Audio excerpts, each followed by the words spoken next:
Hello বন্ধুরা, আজকে আমি দেখাবো এই সকল গ্যাং সুইচ বোর্ডে কীভাবে কানেকশন দিতে হয়। তো এটি একটি আপনার 4 গ্যাং সুইচ। তো এইসব সুইচে কীভাবে কানেকশন দিতে হয় সেটি দেখাবো। তো এখানে দেখতে পাচ্ছেন এটি হচ্ছে এল টার্মিনাল, যেটি আপনার সরাসরি ফেজ ইনপুট হবে। মূলত এখানে আপনার ফেজ ইনপুট হবে। এরপরে এখানে দেখতে পাচ্ছেন L1, এরপরে L2, L3 এবং L4। এগুলো মূলত আপনার লোড সাইডে কানেকশন হবে। আপনার এখান থেকে আপনার লাইটে অথবা ফ্যানে কানেকশন যাবে এই সকল টার্মিনাল থেকে।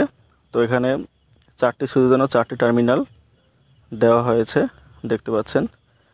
এগুলো মূলত আপনার লোড সাইডে কানেকশন যাবে L1, L2, L3, L4 থেকে, এবং L এ শুধু ফেজ লাইন ইনপুট হবে। তো এখানে আপনাদের বাড়তি আলাদা করে আপনার লুপ তার করতে হবে না, ভিতর থেকে আপনার লুপ তার করা রয়েছে।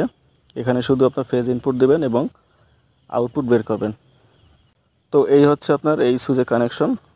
তো আজকে ছিল এ পর্যন্তই। ভিডিওটি ভালো লাগলে অবশ্যই লাইক দেবেন এবং কমেন্ট করে জানাবেন আপনার মতামত, এবং ভিডিওটি বিশেষ করে শেয়ার করবেন।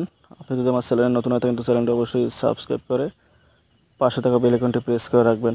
ধন্যবাদ।